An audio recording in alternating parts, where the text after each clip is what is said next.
It's a Sundae Monday right here. Sunday, literally. And what a show you've tuned in for. This is going to be a good one. Basha Cohen here with us. Little Man Ice Cream and many other locations, too. We're going to talk about all of these things. We're going to put some sundaes together, parfaits.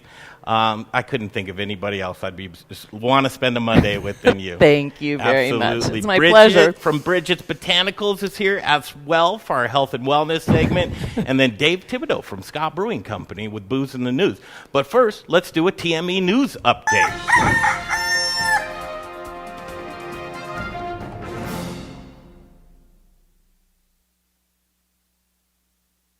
And we'll start that right now.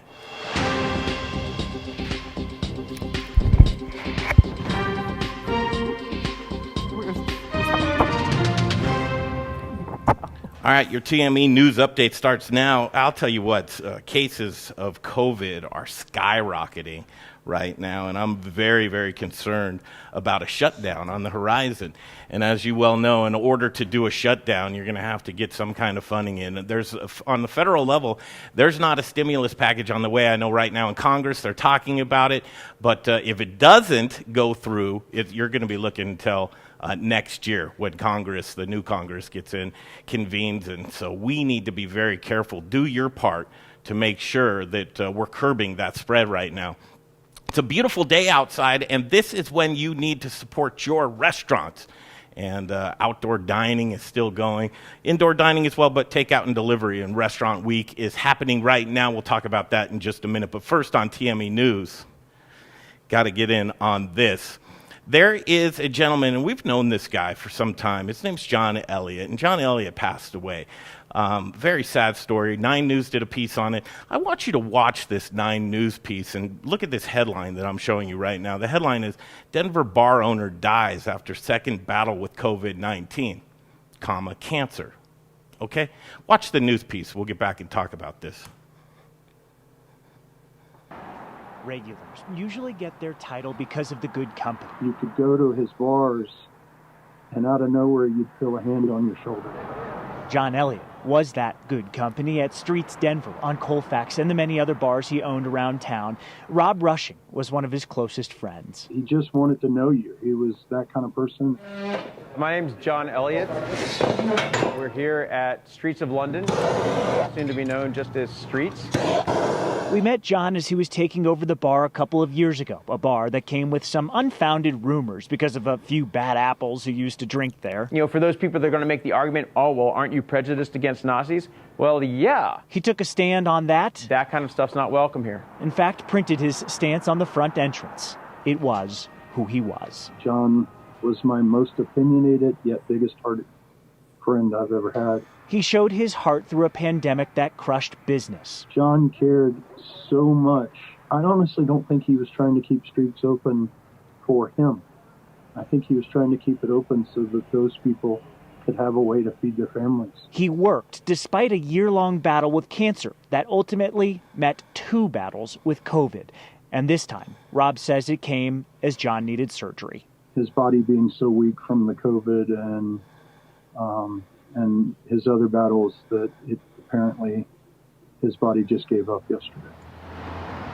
Bars sit empty this year, hanging on for change. But when that comes, the company, for many, won't be quite the same. COVID is no joke, folks. Please wear your mask. In Denver, Ryan Harrow, 9 News. Okay, yes, COVID is no joke, obviously, but cancer is no joke as well.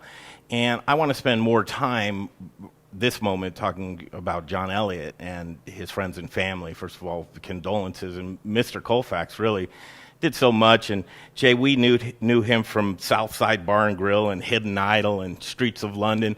But John Elliott, one of those really service industry guys, and had just a tough time with health. I say shame on you, 9 News, for perpetuating this hysteria in media. The headline that reads, Denver bar owner dies after second battle with COVID-19 and cancer being overshadowed by the COVID-19. It's like, did you hear about the guy that jumped out of a parachute of an airplane without a parachute? He died of COVID-19. It's a terrible thing that we're perpetuating right now, and I would really like to reel this in, especially as we're trying to come to the finish line with a vaccine. and really just to hang on and wait. But to further the hysteria within our community with headlines like this, again, 9 News, I say shame on you for that one. Continuing on in the news, this is a good one right here. Closings and openings. Pete's Greektown Cafe, Jay. Man. What happened? It's on Colfax. Yeah. It's been around for a long time. Yeah, I know Pete it. Cantos, man. In 2019, he passed away. His family is going on with the rest of his restaurants. Pete's Greektown Cafe, I've gone to many, many times. It's closed down. It's another, you're seeing the attrition now as Main Street really reopens, and we're seeing what's happening to restaurants. But, man, this is a great restaurant. Just like Zadie's that we talked about last Friday. Yeah. It's gone, and the only thing that lives is the memories. It's terribly sad. I don't even have words for that kind of conversation. It's like, where do you go? How do you try to make somebody feel better, or how do you try to, justify it? We know why it happened, right? But it's like, that's it. That's all you can do is say, well, I know why it happened, and it's unfortunate, and let's help small business. That space is up for lease, and we're seeing more and more closings happening. I can't wait, and it will happen when we're seeing the openings happen again. And that's the exciting part, and just like every very demolishing fire, it leaves behind very fertile soil, and I think that that's what we're going to see. So Pete's Greektown Cafe, thanks for the memories, and we'll see you on down the road. Continuing on, how do we get the most out of Denver Restaurant Week? I printed this up, and I actually put a link on themoderneater.com. Today's blog post in our feature for today has all the information from today's show, but it also has Denver Restaurant Week. So they took it, renownedly it's been in February. They pulled it up because they figured, well, hey, restaurants need all the help that they can get. They're right? Yep. Who's going and who's doing this? I need to dig into this a little bit more. Yesterday, and I said I wasn't going to name them and this, but it's consistent now. So the Hillstone Group, they have Cherry Creek Grill, and they also have, I want to call it Houston's. That's what it was. Do you know what it's called now? It's not Hillstone. Hillstone. I called ahead to get an order, right? Mm-hmm. They only take orders online. Mm-hmm. They wouldn't take my money. I was driving. I can't order online. That's the problem, especially when restaurants are really, every single dollar counts. So I don't know what's going on with that, but you've got to be able to find a way to accommodate everybody right now. Hold on. When you say they wouldn't accept your money, back up. They wouldn't take my order online.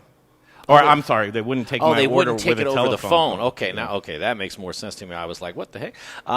That seems pretty interesting. I can see kind of streamlining your services and everything else, but every dollar counts. I put a post on Facebook, and I didn't name the group just because I thought maybe it was just a lazy employee, but I did confirm on the corporate level that, indeed, they will not take an order on the phone. So found that interesting. That's just an FYI for you guys who are looking to spend your dollars and support restaurants.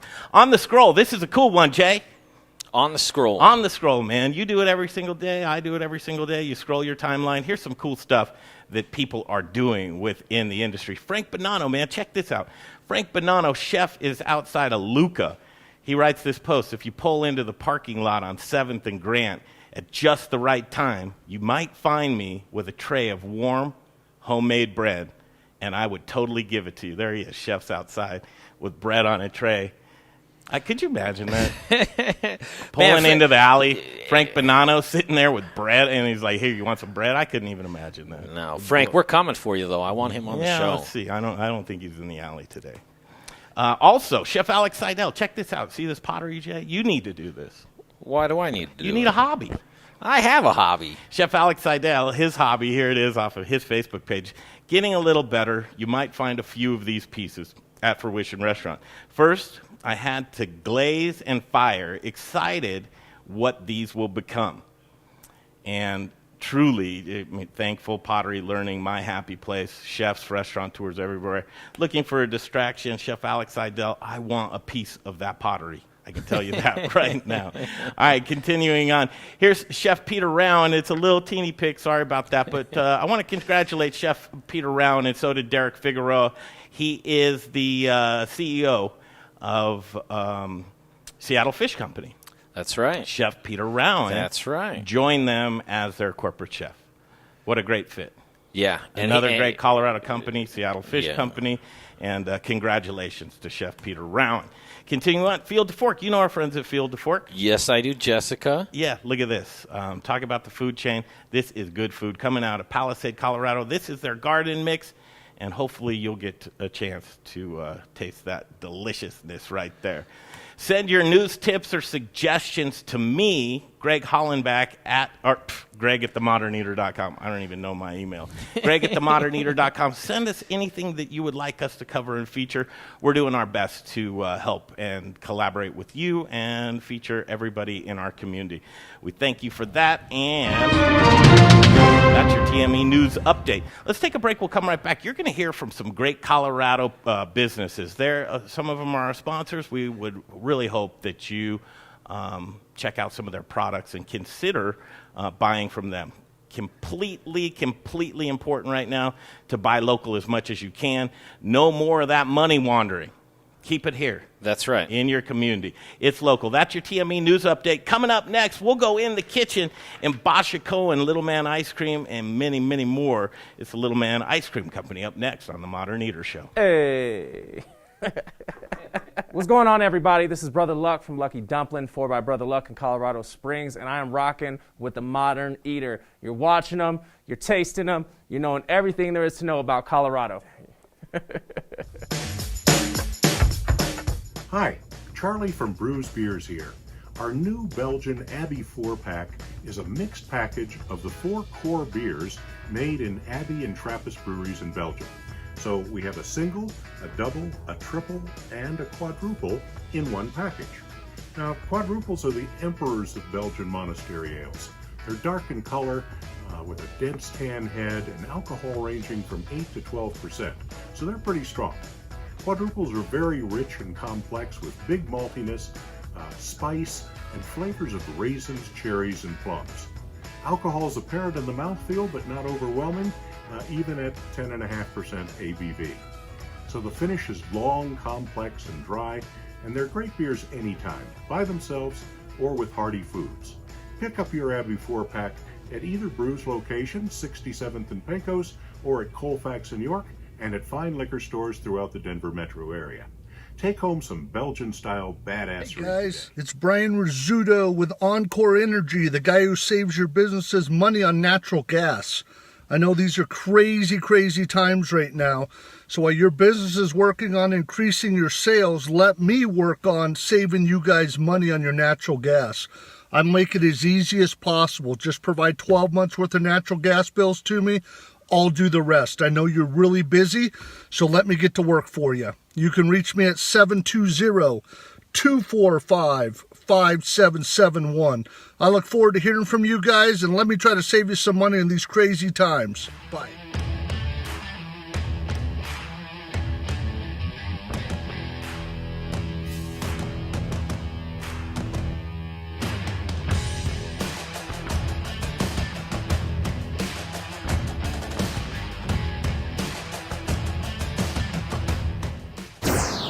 You're watching The Modern Eater, and now back to the show. All right, with my friend and yours, Basha Cohen, Little Man Ice Cream. Here we go, holiday. Look at this. Look at this spread you put out here for us. And it's good enough to eat, and it's good enough to wear. We have something for every occasion. Every occasion. So I don't know whether you know it or not, but Basha will come to your house and do this. No, she won't. I would probably do You that. would consider if somebody called me. If somebody wanted to do that. First of all, Little Man Ice Cream, talk about it. And, I mean, you have so many things going on, but great locations, great Colorado company. Talk Thank about you. Little Man. Yeah, we have expanded enormously in the last 3 years. And other than the fact that COVID hit right after we had opened our 7th location, and we've all struggled through some of that, we've been super lucky to have a really strong and loyal base of customers and community. And we've kind of tried to just reinvent everything that we're doing right now, in obviously with safety protocols, but also just trying to make magic out of thin air, where we used to do hundreds of events every summer and swing dancing and movie nights. We've converted to virtual bingo games. You can play virtual bingo every Wednesday night with us, which is a lot of fun, and just trying to think outside of the box.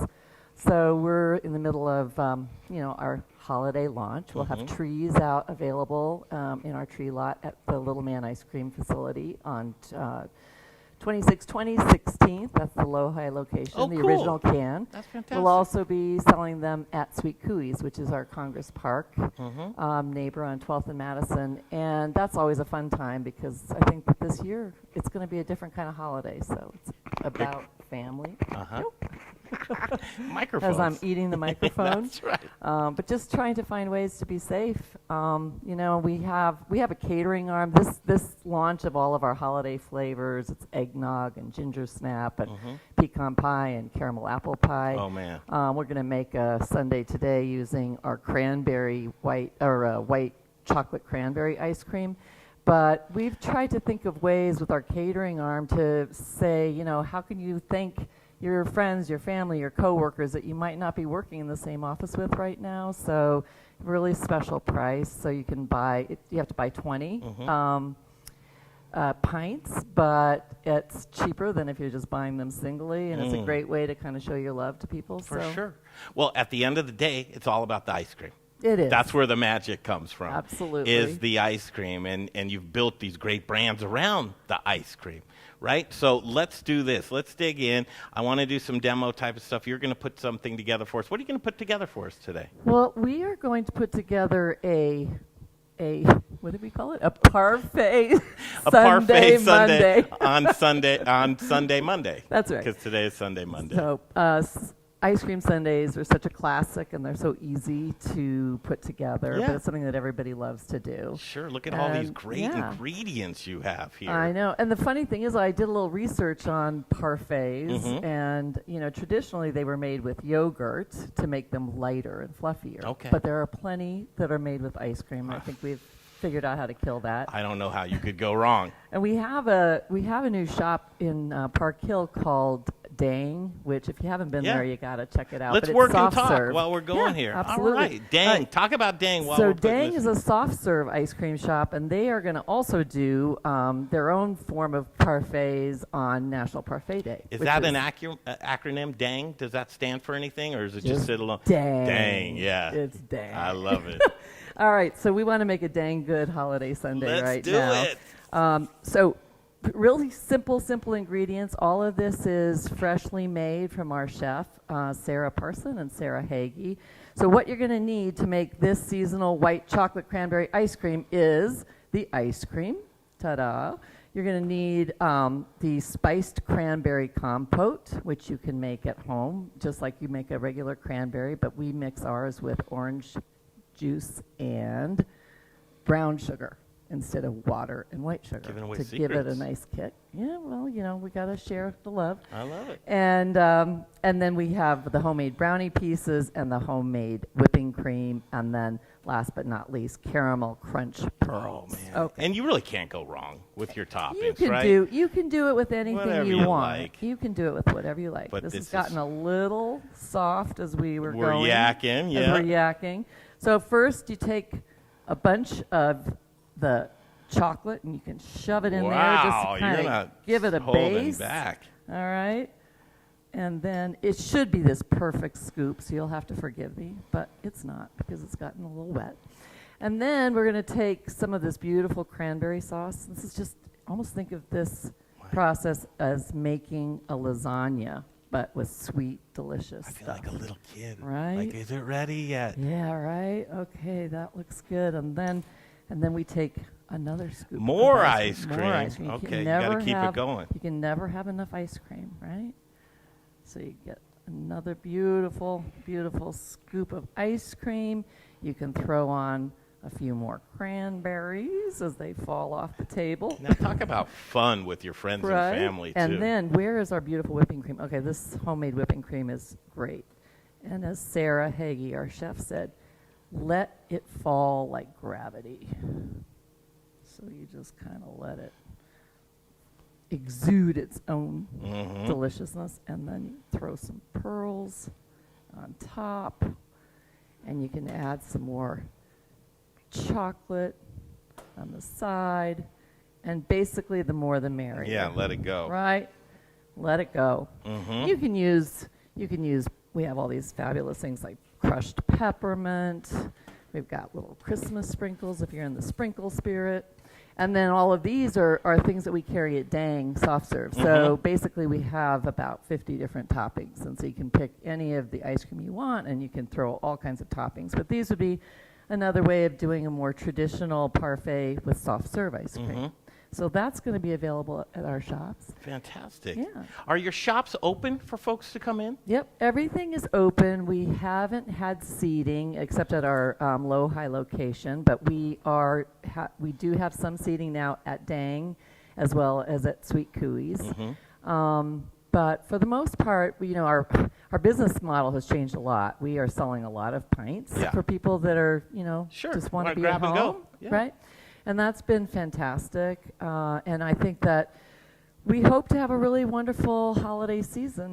This is sort of the end for us of the ice cream season. Sure. And it goes down a little bit during the cold Forget shoulder months. soup. You want ice cream. Well, speaking of soup, Yes. Sweet Cooey's, we actually are doing soup now. All right. And these cheesy brioche melts. Okay. So that's awesome. And Wow. at Dang, which is also known for its French fries, we've started offering smothered fries. Unbelievable. So these really delicious fries. Yeah. So name the locations again. okay, so we have got Little Man Ice Cream, the original, the Little Man Ice Cream Factory, which is on West Colfax, and that's where we make all of this. Okay. We have Sweet Cooey's in Congress Park. Yep. We have got Dang in Park Hill. We have got Constellation, Wow. which is out in what's now known as Central Park, Yes. formerly Stapleton. And we have Old Town Churn, which is in Fort Collins. Oh, my And goodness. every one of these places is so unique. And so the design, not only is it beautiful to eat, but it's beautiful to look at. That's They all fantastic. have their own attitude. Well, what's next? What can you do after this? What's next? You've got to have something up your sleeve. We always have something up our sleeve. I think there's only one thing left to do. Eat. Try this I out. agree. All right, Dig let's take in. a little bite of it. You can't just take a little bite. No, you have to have a big bite. I love what you guys do. Thank you. It's It's amazing fun. stuff. Yeah, check it out. You've got to have a newsletter. We Do you have a newsletter? We don't have a newsletter per se, but we do send out a lot of information, Yeah. when things are going on. So we're really kind of focusing, all of our efforts this year have been on helping in philanthropic ways. We raised $25,000 for Child Help, which is a kids organization that deals with abuse, and we're really involved with the whole voting, initiative, and we had masks. There's an amazing company that it's called the Colorado Mask Coalition that Debbie Ortega, who's the city council at large, started. And so we were helping them to sell masks that kept many women in jobs during the pandemic. And so now we just kind of want to shift into more help in terms of food and in terms of toy drives and coat drives and things to help people because it's a tough time. Yeah, this is one of my favorite Colorado companies right here. Thank Little you. Man Ice Cream. I don't know who hasn't had Little Man Ice Cream, but if you haven't, I encourage you to try. The website, we have links on themoderneater.com on today's blog. Best way to keep in touch with you guys, just check out the social media. Check out social media, and you can always email me at basha@littlemanicecream.com. Basha at littlemanicecream.com for all of your ice cream concerns, needs, and wants. That's right. So you can take care of them. Thank you, Basha, so Thank much. you. Little Man Ice Cream. Give them a shot right here. Again, it's just a favorite of the Modern Eater Show. We're going to take a break. We'll come right back. Jay do Aspen Baking, and then we will go into commercial break, come back. And I think, what's up next, Jay? Dave Thibodeau from Ska Brewing. So we'll do Booze in the News next. Booze in the News, all the booze news you can use. And then we'll end it up with health and wellness with Bridget from Bridget's Botanicals. All right, stick around. Go ahead, Jay. Okay. Aspen Baking. My camera's not working over here, but AspenBaking.com, you guys. That's where you go to get the most delicious. Where's your camera? It's not working. Oh, I'm no. trying to connect it, and it's not connecting. So that's all right. Keep showing ice cream. Yeah, that's good. I'll talk about bread, and you show ice cream. Aspen Baking. It's melting fast. AspenBaking.com. Since 1994, been baking the freshest bread in the city, you guys. Chefs, listen up. If you don't have the time or the energy to be able to do your own bread, AspenBaking.com. That's where you go. They'll do it for you. Jeff over there has been putting in the work. Aspen Baking. I'm a bread guy. I don't need meat. I don't need cheese. I just need Aspen Baking. And that being said, listen to Chef Kyle Mendenhall tell you a couple words about why he loves the modern eater. I love the laugh. You ready? Like right now? Yeah. Hey, everybody, it's Kyle Mendenhall. I'm talking with my good friends from the Modern Eaters Show. Keep supporting them. There's a lot of good stuff happening.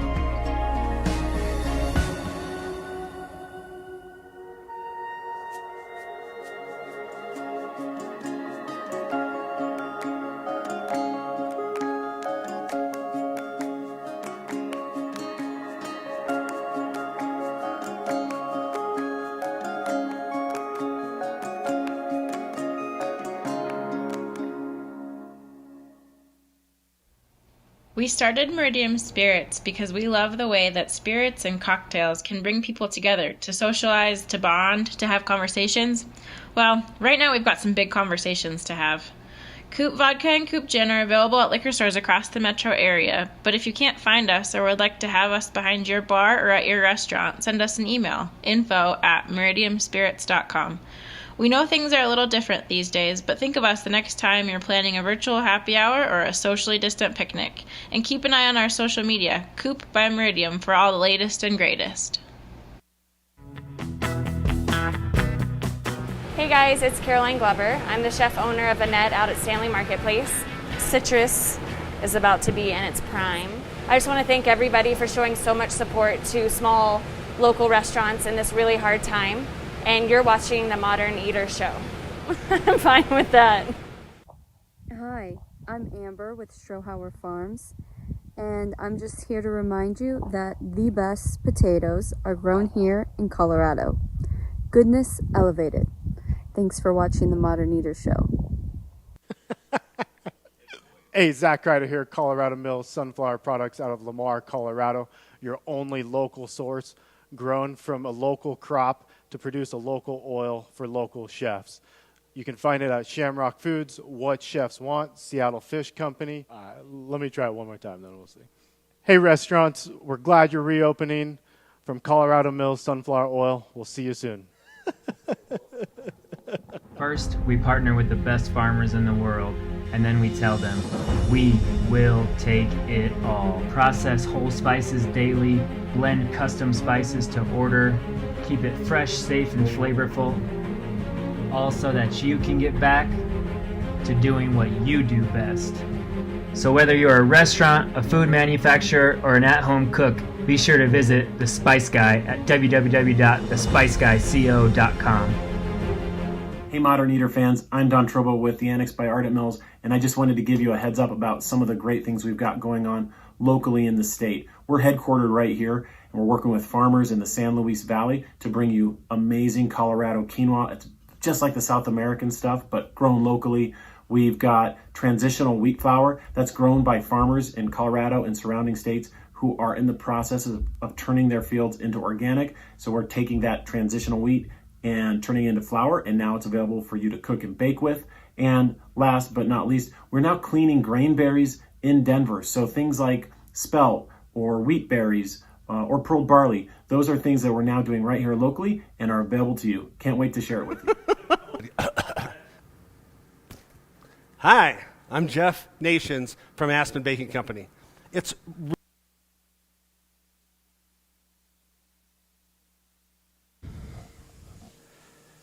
All right, welcome back to the Studio Kitchen, Colorado. Everything that you need for today's show is on themoderneater.com. We'll get with Bridget and Bridget Botanicals here momentarily, but I have to tell you about Jeff Rourke and A+ Beverage Solutions. He's the man with the plan. Do you know what he does? I don't. He installs tap lines. Oh. You know, that's important. What are, Pour oh that my beer, God. right? Those are so important. Just like the brewer intended it to taste, those are the types of tap lines installs that he does. If you're pouring inefficient beer, what are you doing, Jay? You're pouring your money down the drain. You don't want to pour your money down the drain. Too bubbly. We need our money. If you're adding a line or maintenance, water, wine, beer, nitro, he's got you covered. Kombucha, too, Jay. You like kombucha. I do love kombucha. Everything comes through a tap. And that's Jeff Rourke and A+ Beverage Solutions. Here's how you get a hold of him. 720-272-3809. One more time. 720-272-3809. It's Jeff Rourke and A+ Beverage Solutions. Yes, okay, standing by for Dave Thibodeau, trying to get him on a Zoom call. This bumps us up, and we can spend some time with you. Bridget and Bridget's Botanicals. First of all, do I need to open this up? Sure, we can do it. Why do you stand back? They do scare me. Why? I'm not always going to shoot it at you. I'm always afraid my eye's going to get shot Nobody's out. going to shoot your eye out. You sound like that. It's You like just on the Christmas Story. look just like that, Bridget. That's how you get that home. Oh my God. Boom! That was right? a pretty Perfect. good one. Was that Went impressive? across. That was all right. pretty good. There Thank you go. you. Opened up for you. I don't know what you're going to use it for, but I want to do more of those. That means we have to drink that bottle. Okay, first of all, yes. Bridget's and Bridget's Botanicals, health and wellness.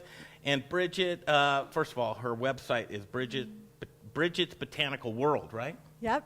.com. Absolutely. Links on themoderneater.com, and just look for today's blog.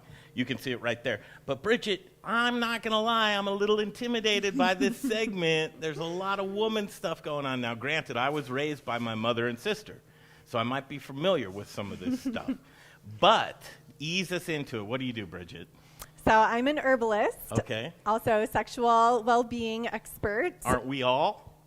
I would hope so. But I mean, there's always room to grow You may and learn. need help. Okay. And what does that encompass? I looked at your website. First of all, you've got to go check out her website. It has so much cool stuff on there, but you deal with women's health, sexual vitality, feminine health, emotional well-being, menstruation, fertility, menopause. Do you deal with menopause at all? Because I mean, the sexual vitality set actually has some things in it that are good for men too. So okay, absolutely. guys, if you think this is not your thing, pay attention. The ladies in your life, and also holidays are coming up, and you got a lot of great offerings on that website as well. Thank you. Absolutely. So the shop Yeah. has women's health, sexual vitality, well-being, travel. There's a couple of things in there that for us are a little risque, but let's talk about it. Let's dig in. Let's dive in. Okay, what are we going to do? So we're going to do a couple of things today. I have also for the everyone the cocktail bitter. So this is how I actually started, and my first time with you guys on the show was with Frolic. Back in the studio. Back in the In studio, iHeart. yep. So that was the Frolic cocktail bitters, which is also an aphrodisiac, which makes it kind of exciting to blend up whatever type of drink you might need, spice things up, maybe new date, or who knows, maybe things are getting a little bit old, you want to bring it up the next level. Wow. Try something new. I mean, why not? So A little help. And we have a bunch of different things. So my theme today for your holidays is that you can really use any of these in different types of drinks. And we're going to stick with a couple different types, but really you can use these things called tinctures. So like the Ignite, this is our libido booster tincture. You can actually use any of the tinctures that we sell on our website as pretty much like drink drops is how we're starting to call them. It's a little bit more friendly than tincture, which is the traditional term for it's different herbs soaked in alcohol. And it's actually... Can I smell? Yeah, absolutely. It's going to smell like vodka. So vodka does bring out the best flavors, and it is the most clear of the alcohol. Smells better than vodka. Yeah, well, I should hope so. Lots of the different herbs in there. So you just slam that whole thing? Sure. No, you don't. What do you do? Oh my gosh, you would probably like roll off the bed being like, I'm too. Okay. We'll go there in a little So bit. maybe. But first, so what we want to do is Okay, so we have the bitters. We have this other thing. This is elderberry syrup. I call it elderberry magic because of how amazing it is. And, you know, it really helps to boost your health during the holidays. Okay. So I'll talk Immune system? Immune system. Okay. Yep. So let's make one of these first. I want to see what you think about the taste. We'll just do a little bit because, you know, I know you're working on the job right now. Maybe. So let's try this first with the Frolic. So Frolic is your aphrodisiac. It's a really fun, people don't have to know that it's an aphrodisiac, but it is a floral flavor. Just put a few little drops in there. Whoa, you're going overboard. That's just a little baby drink. It is a baby drink, but this will actually alter the flavor really nicely. I should have had you do it before and after, but you'll be able to tell. Will you? There's some lavender. Cheers. Rose. So this is going to give me all randy, huh? So this one's the slower acting one. It has Damiana in it, which is your top herbal aphrodisiac. But it's so tasty because it has florals with the lavender and rose. You just brought that Prosecco to a different level. It's a whole different flavor profile. Holy cow, keep going, load me up. Yeah. So that's what bitters can actually do, is give you this whole different flavor profile. Absolutely. They balance, so like, you know, if you're using a whiskey or something, you can make yourself, and actually I was going to do a quick little quickie with whiskey. Just kidding. So we'll just grab this right here. People must be into this, Bridget. The viewership is skyrocketing. I do hope so. They want to know. I mean, bring out the fun. Here we go, whiskey time. Okay. I don't know where I was going with that. All right, so this is supposed to be my little scoop for ice.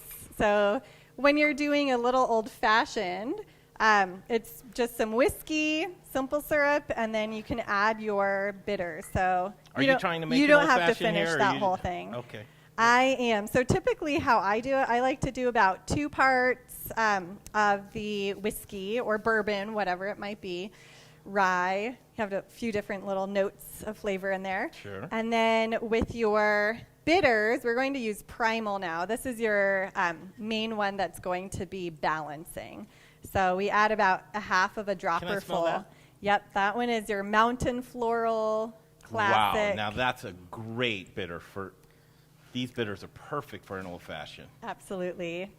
So this one is one of my favorites. This is all available on your website? It is, yep. That's fantastic. And these are the little gift set size, so that's what I would recommend for the holidays. Unbelievable. Guys, listen up. Yeah. This is kind of a treat for you, too. Absolutely. And then we're going to just do a little splash of, that was maybe more than a splash. I'll add some more whiskey to that really quick. Please do. But so about 2 to 1, so 2 parts whiskey, 1 part the simple syrup, and then a dash of your bitters. That'll give you a nice flavoring. Now, I didn't actually end up using the jigger for the... You did not at all. I didn't. This is home cocktailing right here. Homemade cocktails. So go ahead and give that a quick little taste. This is your old-fashioned. It's just the general, you know, the general one today. I just got some sugar on my fingers. They're very sticky. It might be really intense. I don't know. That's really actually pretty damn good old-fashioned. Good. That's good stuff. The bitters just really make it. Yeah. Great. Cheers. I'm going to hang on to this. Cheers. If you don't Well, mind. yeah, I don't have one yet, but, you know, I'm going to make a different one really What are you quick. making? So what else can you do? So digestion is the main reason why you want to do your bitter. So that's going to bring the healthy piece into cocktails. You can also do it with mocktails and really explore the different flavors. So pretty fun there. Now the other piece, sexual health and wellness, right? This is our big winner here. So a lot of people come to me for this area. I have no idea. He's terrified. So we could either use, you can use, again, any kind of drink when you're using drink drops, a.k.a. a tincture. This is not going in, so I'll just leave it there. So we're going to use the Ignite. Now, Ignite is to boost your libido, but it also has, so horny goat weed is one of the herbs in that. Horny goat weed. Of course. Yep, I know. It's an interesting name for an herb. I'm always like, that's really the name of the herb. Okay. All right. But it's pretty good because it not only boosts libido, it also actually helps quite a bit with fatigue. So we experience fatigue during the, I'll just put a little bit of that in there for you, too. So you're just squirting these all. Yeah, little drink drops. Date night at Bridget's house. Your significant other must be really thrilled that you're into this business. I hope so. Hopefully he's watching. We'll see. I'm sure he is. So we're going to mix that with some Prosecco. And really, you can do this with any of your drinks. And actually, to top it off, we're doing a tea Prosecco. So you guys have heard of like tea cocktails, right? So the tea is actually going to be the Sexual Vitality, which is packed with a lot of nutrients too. So it has nettles, one of my favorite herbs because it's super nourishing. And I've been actually steeping this for about 6 hours or so. And that long steep actually brings out a lot of the vitamins and minerals in your tea from the different herbs that you're using, in particular the nettles. No wonder you're glowing. I look at you and it's like just this healthy person in front of me. But people say, okay, now is this the placebo effect? Is this that? Well, I mean, I feel bad because I'm trying everything. I'll make you one too. We have lots of glasses. But does it really work? Is what I'm sure people want to know. Yes, and there's a ton of amazing research in the last 15 or so years. So actually, let's see, about 19 years ago is when sexual dysfunction first became a thing. People started talking about it more openly. Viagra has been around, and really the female community hasn't talked too much about that. And I used to do, and I still do, the in-home parties for women, showing different toys, talking about sex health, stress, the impact of this, and the importance actually of... Rewind. Toys? Toys. Okay. No, I'm just kidding. Test tubes. I'm totally kidding. Toys, sexual aids. Right? Exactly. Yeah. Yep. And they Enhancers. Exactly. And people with disabilities need different ways of using them, and or people who just want to have fun. You have all sorts. I'm imagining these as like a toy. Cancer patients. There's like a lot of sex drive, issues and different things that happen. And stress. Where's my stress stopper? Stress is a major one that actually hurts your sex life. So when I talk about just like toys and sexual aids or botanicals that will help boost your libido, all of that is helping to address any kind of impediment that you are having, I guess. No, I mean, here's the thing. You hang out with a delicious cocktail and you've got some good company. I mean, just this alone, that's going to get you well on the way to where you want to go. This is fantastic. Talk more about the website and what people can expect when they go there. Absolutely. So you'll find different kits that are there. And actually, the website is changing this week. I'm so excited. So we're doing a whole product revamp. So you'll see like the Sexual Vitality Kit, Relax, Nourish Your Relationships, and then also this is our Daily Balance Kit. That's going to keep you leveled out during the holidays, help manage your stress, your sleep, keep you happy, keep you nourished. Some of those key elements, but also a huge one is that sex health, because a lot of people, really rely on that for quality of health too. It's just not talked about a lot, unless you read the scientific papers. You'll see the bitters. You'll see the elderberry syrup. You can make a cocktail with that. That's going to help with the flu. All delicious stuff. Classes. I need to update those, but we're going to be doing some virtual classes, and I have also a women's sexual health and well-being course. So all sorts of things. Consultations, travel coming soon. It's halted right now, but lots of fun things on the website. Guys, I'll tell you what, and ladies, obviously ladies, once you find this, it's a treasure. But guys, you go, well, I don't know. I get my lady something, but I don't know what to get her. It's just, it boggles my mind. I'm stuck. This is what you can do. Order early, right? Are you in stock with a lot of this stuff? Oh, yeah. Especially, so the lubricant, I know it's not a food, but actually you can lick it off. It's made from coconut oil infused with some goodies, and also used as a massage oil.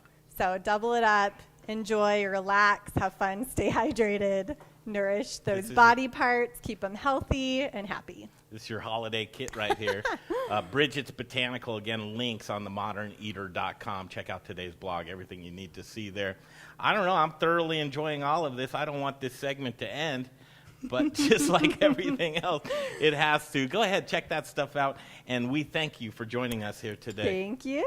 Cheers. All right, Bridget and Bridget's Botanical. Bridget Molloy, thank you so much. Thank you. All right, coming back. I don't know if Dave Thibodeau's around, but there was a great piece in Forbes. And to be written up in Forbes, what an honor.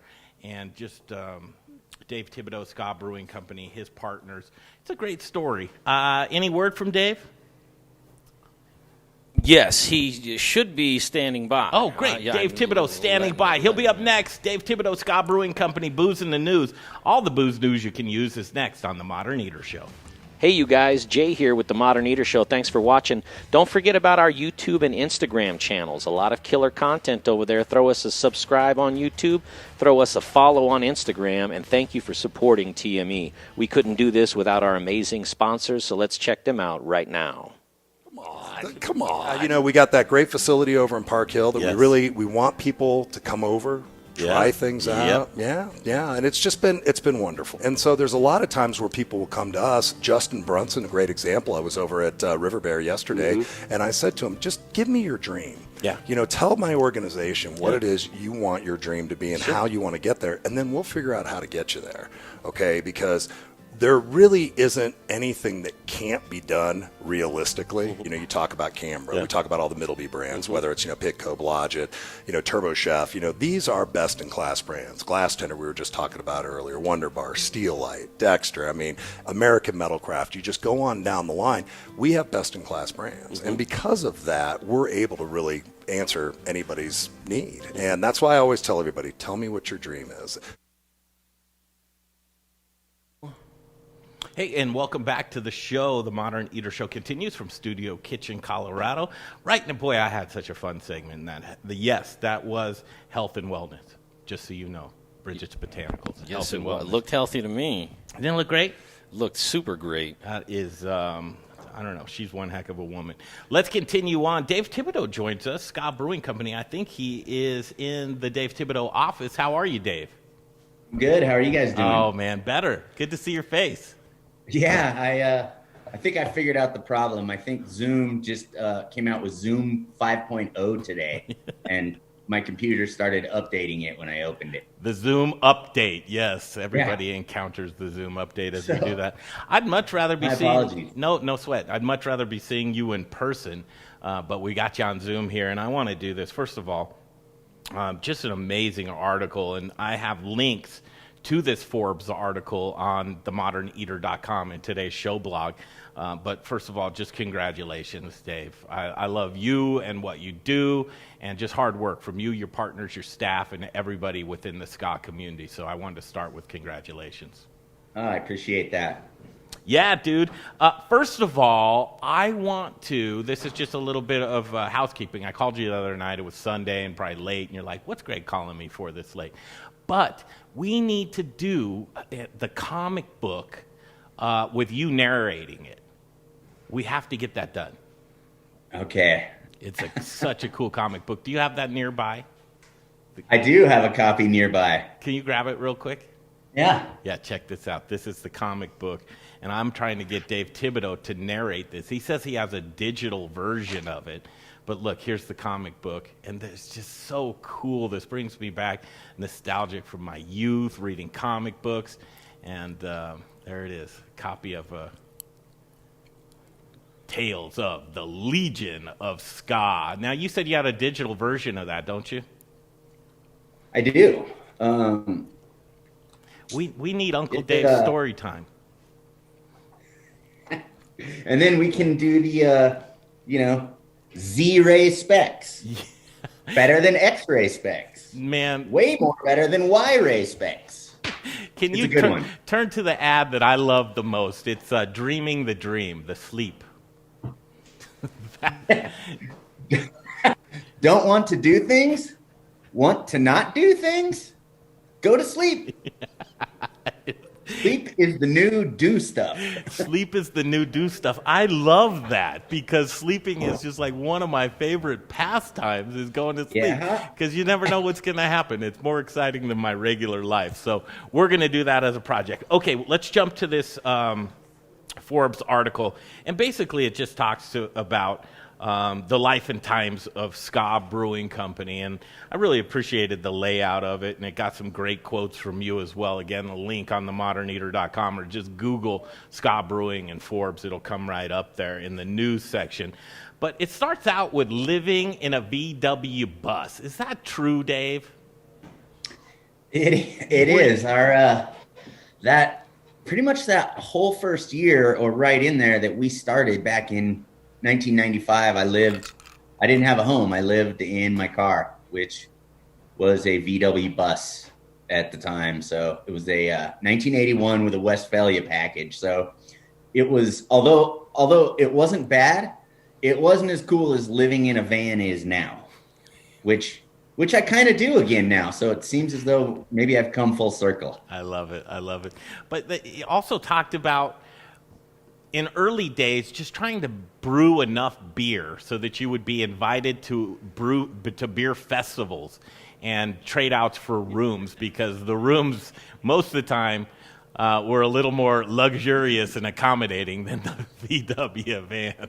Dude, honestly, that was a discussion we had leading into the serious preparations to try to open a business. We talked about it for a number of years before it actually seemed like it could become a reality. It really seemed like a pipe dream to open our own thing. Not only because we didn't have any knowledge, but we didn't have any money, and it just kind of seemed a far-fetched idea.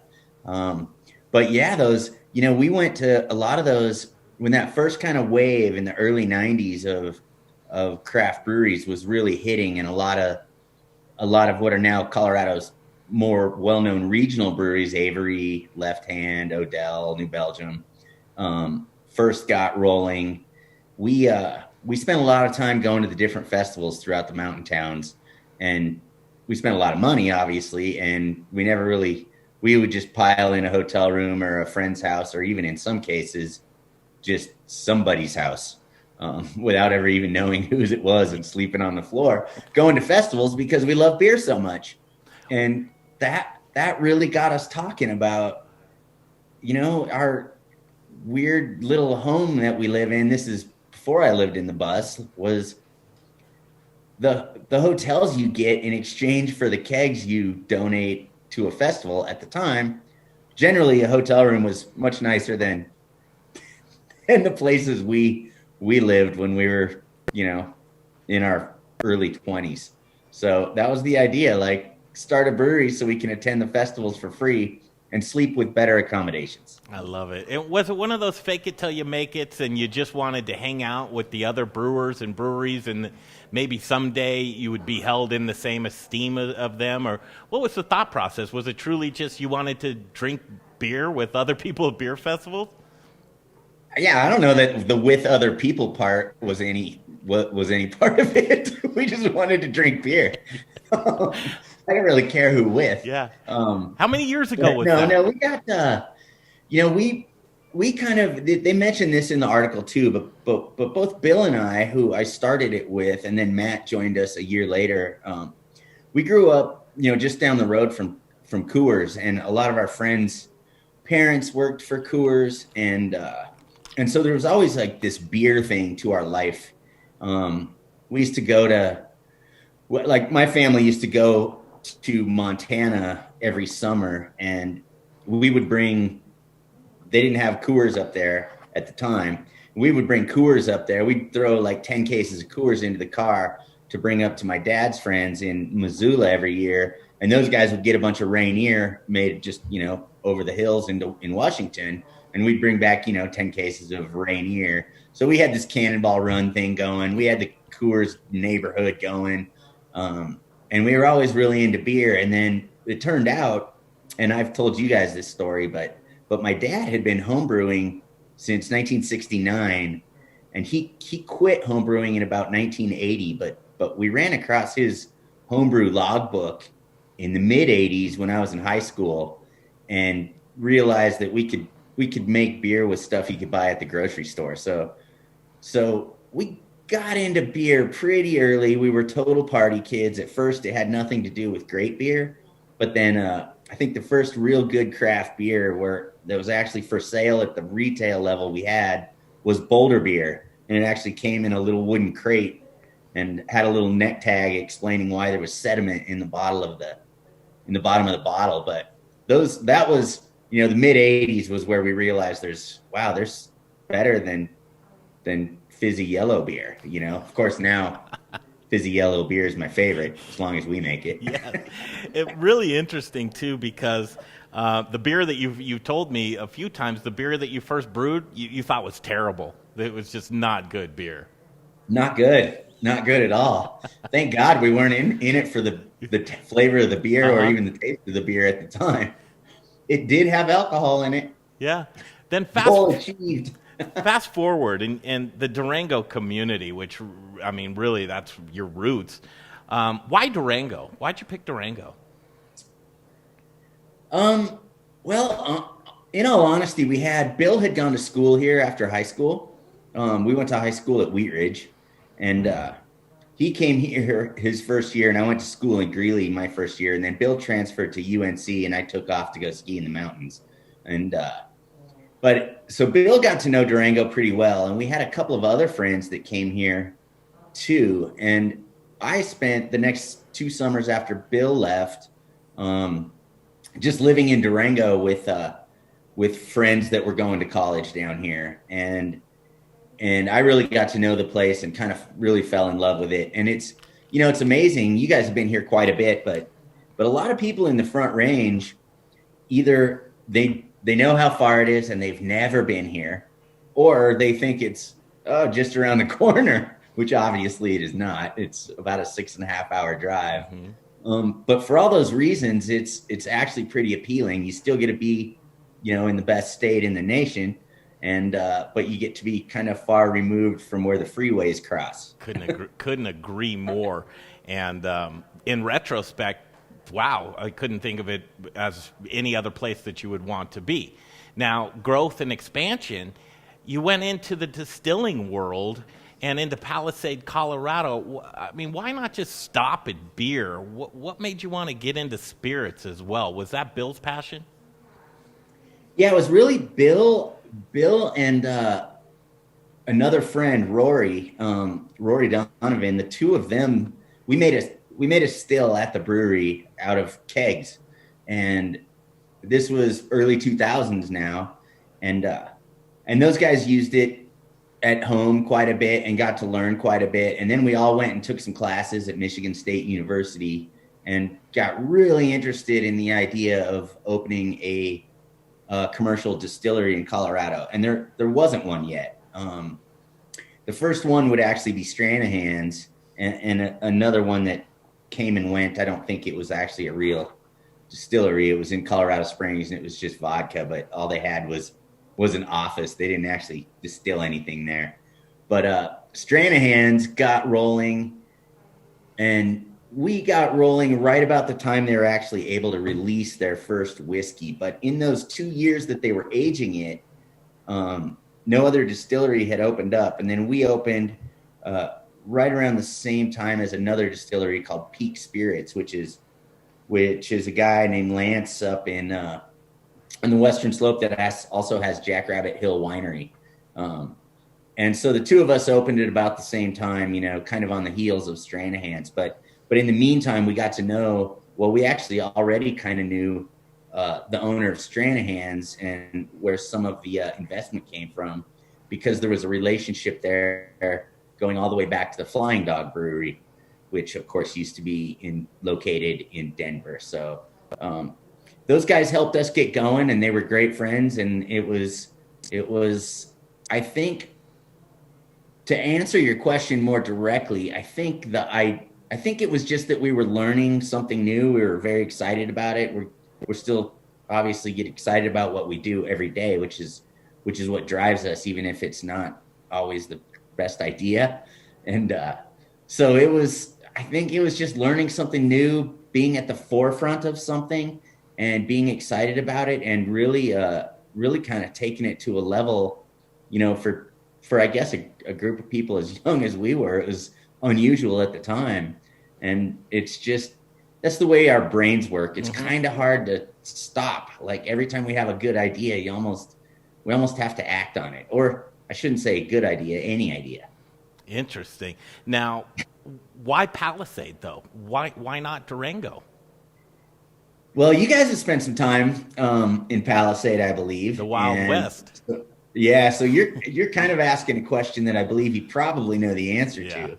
But Palisade is something else, and that Palisade Grand Junction area is one of I think only 2 actual viticultural designated areas in Colorado. The other being McElmo Canyon, which is southwest Colorado, not far from us.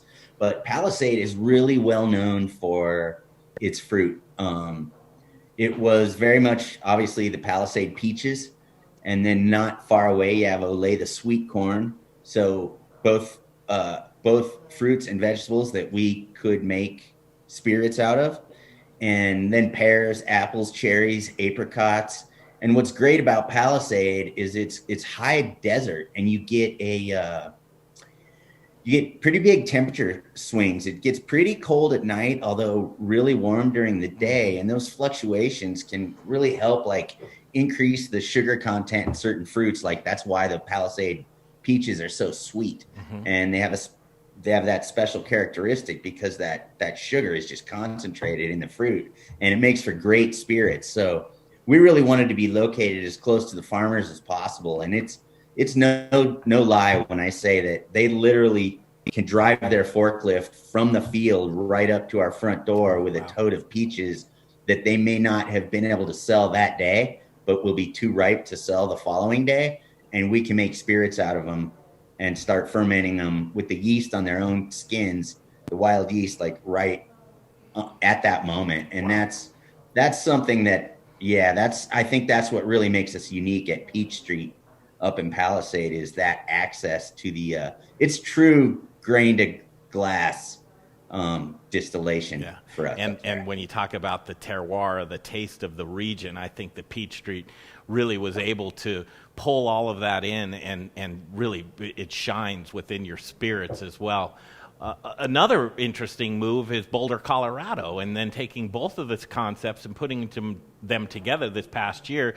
And I think you were open, 11 minutes on March 17th of 2020 was your big opening date for Ska Street Brewstillery, and then shut down because of COVID. But there it is. You get into both the beer and the spirits being featured, but then this great culinary program that comes together to where now you're in food as well. Talk about the Ska Street Brewstillery in Boulder and why you chose Boulder, Colorado.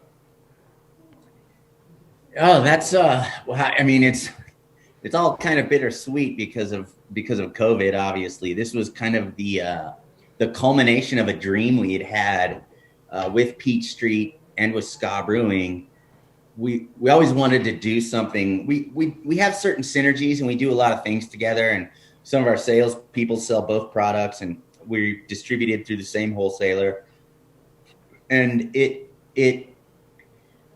we've always had an idea that there was a good way to combine the two businesses that we think would really offer something unique. And then I think taking the knowledge and the experience that we've learned over, 25 years at Ska, 15 at Peach Street, we could really create something special. And I think for us, my partner Bill went to CU when he left Fort Lewis in Durango, and I went to Metro down in Denver. But we spent a lot of time homebrewing up at CU.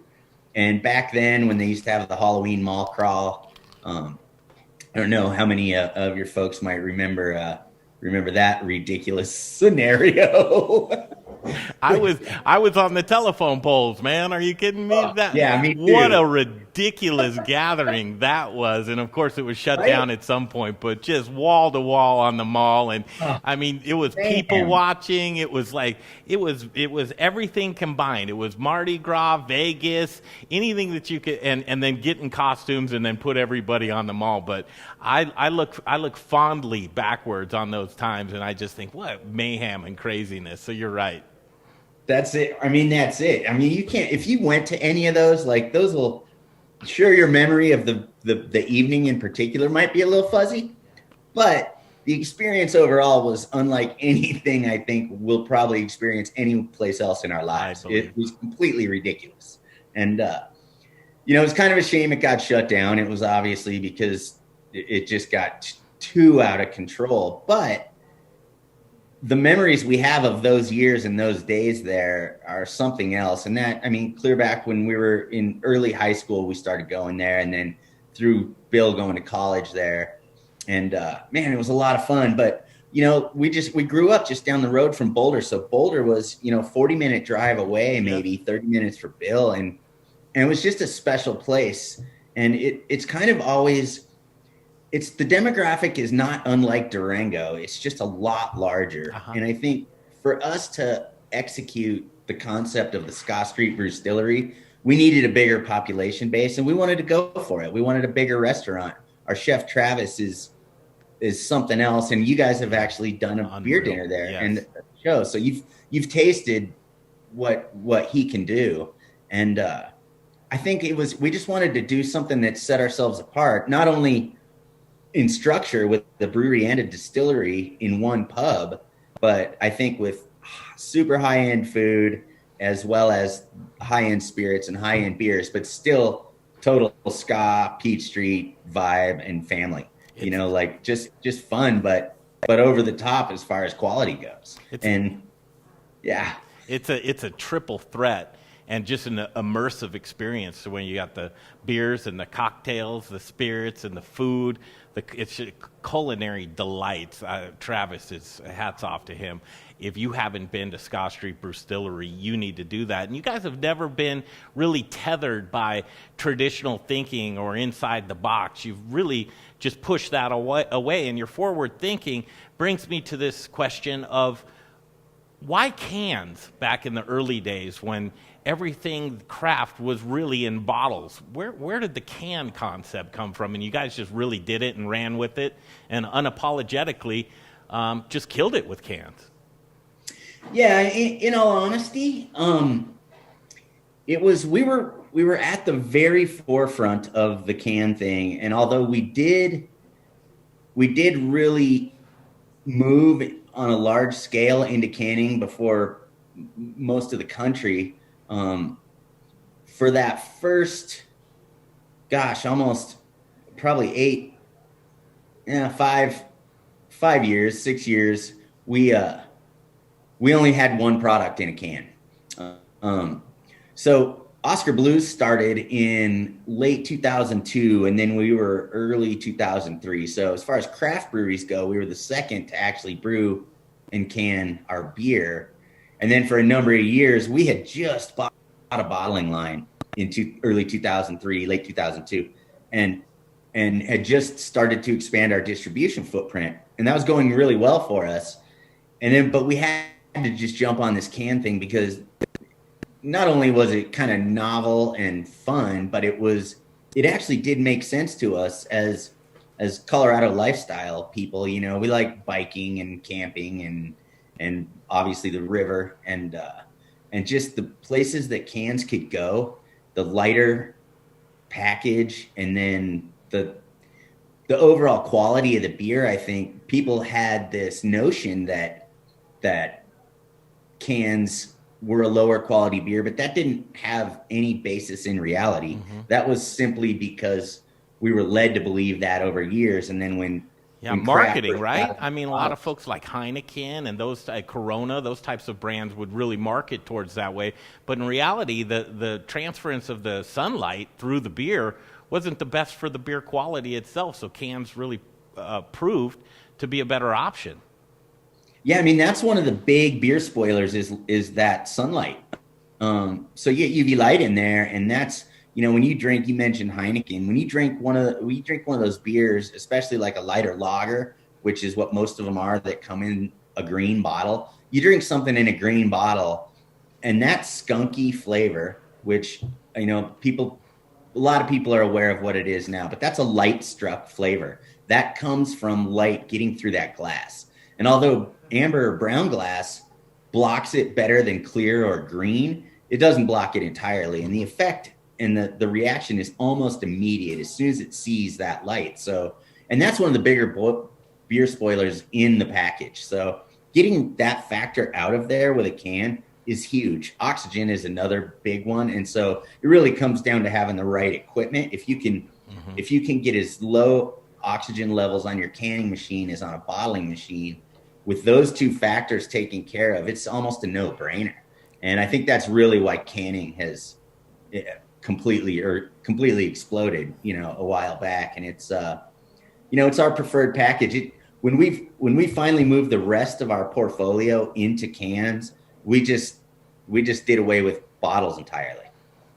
And really, at the end of the day, you probably, if I was to guess, it was as simple as you just wanted to take cans to parks and recreational areas and be safe about it and have just your delicious beer with you. That's a lot of it, and that's the Durango lifestyle. For us, I think in particular, I remember it being, we started playing hockey after we were too old to probably start playing hockey, but you'd finish your game, you only get the ice when you're in an adult hockey league in a little town. You only have access to the ice in the middle of the night.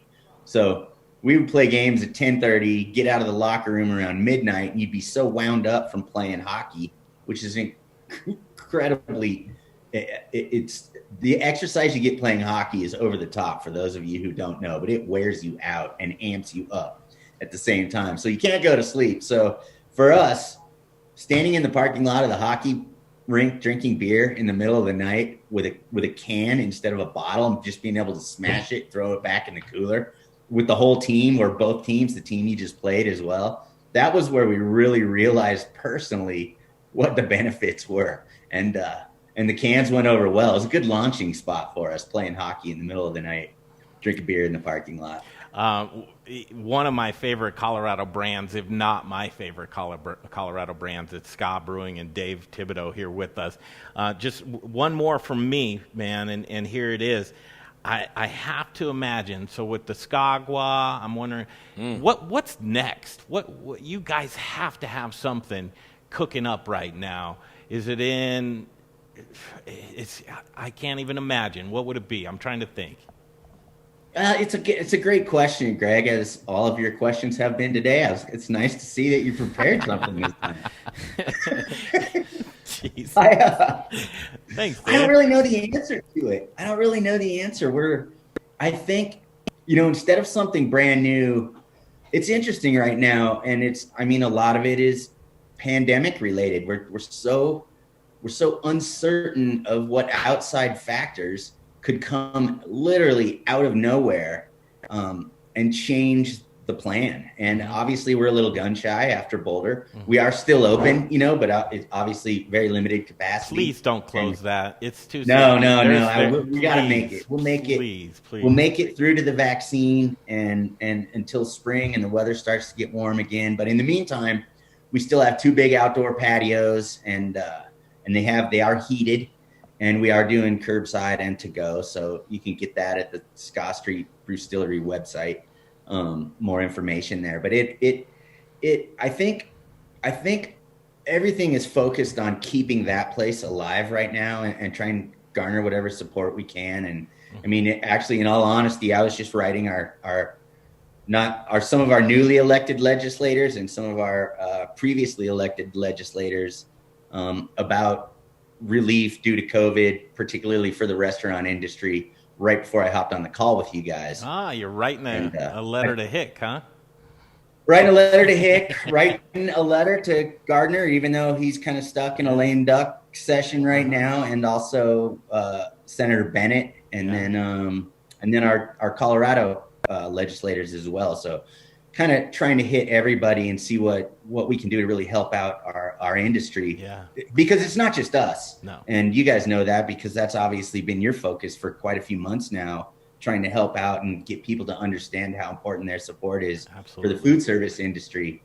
And so that's actually what I was doing. So I think in the immediate future, our focus is going to be on the survival of the Brewstillery in Boulder. Yeah. And really, trying to and then I love it. Spring, want to come out of the gates, No, I dig it, man. And you guys do such a great job. I can't wait for the next 25 years of what you're capable of. And knowing you, the vegetable veganator out there, you're going to live to be 180. I know. Huh, Jay? Now, as soon as I get COVID, I'm probably going right down. There's not even a chance. So so beer. Okay, you guys do beer, great. In Durango, then the distillery in Palisade, then the morphing of the two in Boulder of Scott Street Brewstillery. So at Peach Street, you have to make all of your accoutrements within the distillery. You can't serve any outside alcohol and booze and that type of, or can you? Well, we can now, and that's a change we had to make in our licensing in order for us to do the Scott Street Brewstillery project. We had to switch our license in Palisade from a distiller's manufacturer's license to a distillery pub license. Oh my God, that's so, fantastic! Yeah, we now have a full liquor license at Good for Peach you. Street. That's great. So they're serving ska beers and by the same token, down here in Durango at Ska Brewing, we are now serving Peach Street spirits. That's great. That's great. Oh, yes. I want to encourage you to do one thing. So we had Bridget from Bridget Botanicals in here today, and she had some tinctures of some great stuff. But number one, they're bitters. These bitters get you horny, Dave. Straight up. Bridget, come over here. You can testify to this. Does she have a stick mic? For some reason, I don't. Dave laughed like he doesn't need it. You know what I mean? He's Dave, like, do you still get horny? Huh? Yeah, I don't need bitters. You don't need bitters at all. So Bridget, she made me a delicious old fashioned. I got to tell you, Dave, if you were here right now, it'd be over, man. Oh, it would be over. That's exactly what I need right now. This is a crazy Monday. Here I am. Say hi to Bridget. There we go. But Bridget, here, take this half. Hey there. I don't know if we can share this. So I can hear you. I know, you can't hear. Wait. There you go. We're sharing. All right. Hi there. Say hi, Bridget. Yeah. What an exciting way to bring me back on. I know. Bridget made me a delicious old fashioned, but I'll show him that some of these, because truly, maybe this is something that Dave would either order or figure out how to put up in Boulder, because I know those college kids, man, they love stuff like this. Right Look here. at these bitters, Dave. They're delicious. Nice. They're wild world flavors. So make sure you go. So Miss Thibodeau, she might appreciate if you go online to Bridget's botanicalworld.com and see some of these things, because I'll tell you what, this is the stuff that you want to get the ladies this year for Christmas. Yes, it's the Frolic in particular. Can we just send him a gift? I'm going to buy We one. should. I'm going to buy. Dave, these are coming for you, right? All right. All right. I expect another kid in the Thibodeau family after this, though. On the way. I love catching Dave. We don't need that to happen. We don't. How is the family? How's your daughter? Oh, she's doing great. Her school just got she was going to a hybrid model, and she is now at home full time. There is no more in-person school in Durango. No more in-person school. Yeah. I mean, we're racing towards the finish line. Everybody trying to hang on. How's the weather in Durango, by the way? This week it's supposed to be beautiful. As you guys know, I'm trying to ride my bike all the time, and I just got off a bike ride earlier today, and it was not a cloud in the sky, mid-50s. And I think it's supposed to stay that way all week, and then cold front hopefully moving in this weekend. Yeah, I got a couple things for Dave if I got something could. for Dave? Yeah. Hey Dave. Hey, how you doing? Jay Parker here, the Modern Eater Show. Okay. One, how many goals have you? What's the most amount of goals you scored in one hockey game? I'd really like to know that. And two, I'll let you think about that on how much you want to fudge that answer. But and then two, how much does a pallet of watermelon Skagwa cost? Because if it's under $60, $70, I'm going to ask you to ship that to my front door because I can't get enough. Well, first of all, Jay, do you know what an enforcer is when it comes to hockey? An enforcer. They call Dave in to beat people's heads in when they're misbehaving. And so Dave just remember, I may have girth, but I'm only about 5 feet tall. Are you? What position do you play in hockey? Forward. I actually played all over the place, everything but goalie. I did score, to answer Jay's first question. maybe 2 goals in one game, which is probably a lie by about 100% double what I've actually scored in a game. So good, Bridget. So, well, I mean, inside of my head, it's not a hard number to remember. Like, for example, I hit 500 in high school baseball, but I remember without a doubt that I only had 6 at-bats, which is something I leave out of the conversation when that part comes around. But, okay, well, 2 goals, all right. 2 goals is good. It is probably 1. It's probably 1, yeah. 100% by jumping to 2. But you have scored a goal. I mean, oh yeah. That part. But I will say, in all honesty, I was probably the worst person on our team. Sorry, you were getting good exercise. Okay, the Skagwa question. First of all, tell people what Skagwa is.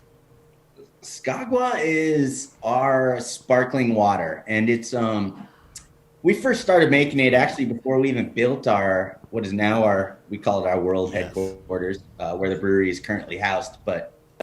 But early on, as we started to grow from younger punks into completely responsible adults, we realized that we couldn't just have a beer in our hands all day long. So we decided to make something without alcohol in it and put it on tap in the brewery. So actually, long before I ever even heard of something like LaCroix, we were making slightly flavored sparkling water, and we always just had a tap in the brewery. And we would do cranberry and lime, and we always just had it for free for anybody who wanted something non-alcoholic at the brewery, and we still do. It's available on tap in the tasting room. But we started canning it a couple of years ago. Unfortunately, it isn't distributed throughout Colorado. It's only in southwestern Colorado. But yeah, it's just non-alcoholic sparkling water. Comes in grapefruit, lemon, and watermelon. Let me give you a personal endorsement. Not that you want it or anything else, but as somebody who gave up alcohol for a while ago, and a lot of people know that, it's like I can't get enough of sparkling water. Right? I try to stay away from soda because that's just as terrible in its own right. But the bubbles are my thing, right? Mm-hmm. So I drink the LaCroix and the Perriers and all of them. And I'll tell you this much, man. And I'm not BSing you. Whatever's in Skagwa, and specifically the watermelon one, I don't know what it is, man. Not much. Right. It's their sparkling water is absolutely refreshing and delicious. 10 times over the LaCroix stuff you get in the. I'm just telling you. All right. Hey, I appreciate Bridget, that, Jay. Perfect cocktail. Bridget, what would you put in the Skagwa? Which one? Probably the Frolic. The Frolic? That has the lavender, rose, Damiana. That would be really good. I actually have a picture literally with one of the sparkling waters when I was boating this summer with my Frolic. I was like, adding Frolic to the sparkling water. Now, Dave, you're an outside-the-box thinker. Why not serve something that'll get you horny down there in Durango? Why not? I have no opposition to It's called beer. I'm all for horny. No problem with that. Well, we're going to send you a care pack. You won't, but it's delicious. You taste it. And then also, I don't know, I think that'd be a great creative idea for you guys to a little bit of droplets inside of your water. Some fun drink drops. Some fun drink drops. Man. Dave, I always love catching up with you, man. I got to ask you about the shirt that you're wearing just because I'm in love with it. Could you stand up, please? Yeah, what do you got going on there, babe? It's Wrangler. I got it at the Cowboy store the other day. Of course he did. It's got pearl buttons that snap. I see that. The snap-offs. Yeah. That's good. And what hat did you choose to wear today? What's that? What hat did you choose to wear today? Oh, this is the Ska Brewing 25-year anniversary hat. That's pretty sick. Do you have those available in a flat bill? No, this one's it's the rounder thing. I was going to ask you about that. Are the rounders coming back? Yeah, I was going to ask you about the rounder things. And I'm like, I'm a flat bill guy. But this one, I don't know. It's well, it goes with your shirt. Yeah, it matches the shirt for sure. Yeah. I couldn't walk into the Cowboy store with a flat bill hat on. They'd have punched me. So, I was going to say, Dave finally got that piece of property. I should have actually had it like this. Yeah, the trucker hat. We want you to. Yeah, parked big outside. Belt buckle. I have a tiny belt buckle. You're neutral this way. Yeah. Dave, cheers, my friend. Cheers, you guys. Yeah, love everything that you do, and we look forward to seeing you back down in Durango sometime real soon, but for sure. Yeah, I hope so. I appreciate you guys having me on. Good to talk to you as always. Yeah, Dave Thibodeau, Ska Brewing Company. Cool. Dave's cool, huh? Oh, yeah. He's a nice Love guy. Dave. I talk to Dave more. Yeah, she would talk to Dave more. Bye, Dave. See you guys. That's Dave. Later, Okay, we're going to wrap things up. We'll take a break, come back, wrap things up, and then, I don't know, get another plug for you. Okay, Bridget Botanical's here with us. We'll wrap it up, come back to Studio Kitchen, Colorado. Hey.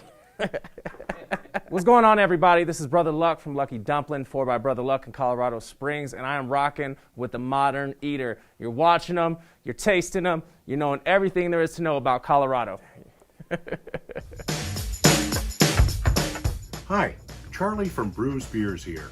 Our new Belgian Abbey 4-pack is a mixed package of the 4 core beers made in Abbey and Trappist breweries in Belgium. So we have a single, a double, a triple, and a quadruple in one package. Now, quadruples are the emperors of Belgian monastery ales. They're dark in color, with a dense tan head and alcohol ranging from 8 to 12%, so they're pretty strong. Quadruples are very rich and complex with big maltiness, spice, and flavors of raisins, cherries, and plums. Alcohol is apparent in the mouthfeel, but not overwhelming, even at 10.5% ABV. So the finish is long, complex, and dry, and they're great beers anytime, by themselves or with hearty foods. Pick up your Abbey 4-pack at either Brews location, 67th and Pecos, or at Colfax in York, and at fine liquor stores throughout the Denver metro area. Take home some Belgian-style badass. Hey guys, it's Brian Rizzuto with Encore Energy, the guy who saves your businesses money on natural gas. I know these are crazy, crazy times right now, so while your business is working on increasing your sales, let me work on saving you guys money on your natural gas. I'll make it as easy as possible. Just provide 12 months worth of natural gas bills to me. I'll do the rest. I know you're really busy, so let me get to work for you. You can reach me at 720-245-5771. I look forward to hearing from you guys, and let me try to save you some money in these crazy times. Bye.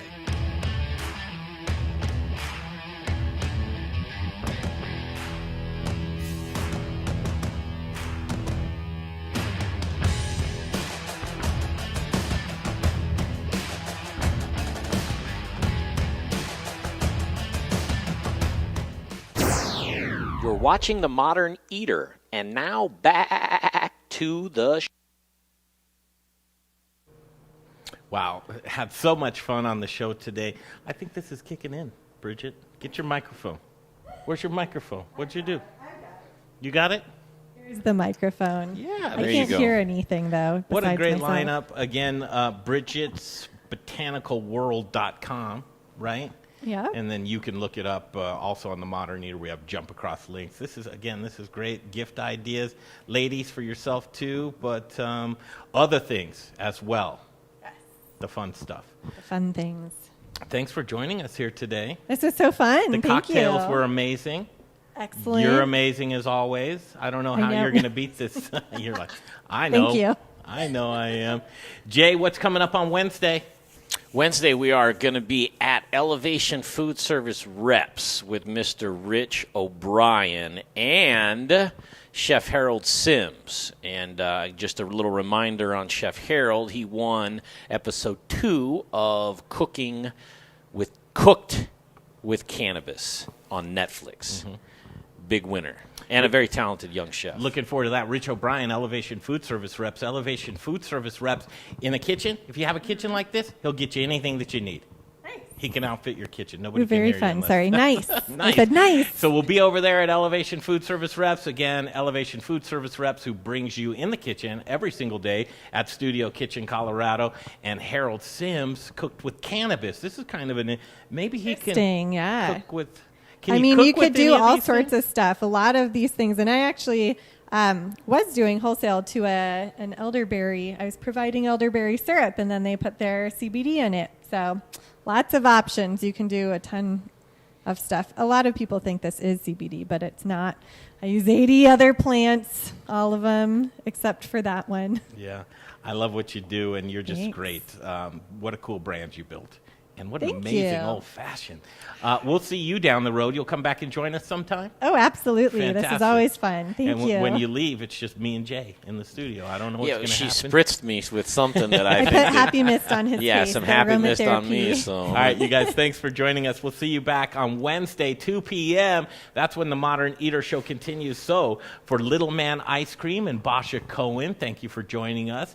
And for Dave Thibodeau from Ska Brewing Company, and for Bridget Molloy and Bridget's Botanicals, Jay Parker, myself, Greg Hollenbach, we'll see you on Wednesday when the Modern Eater Show continues.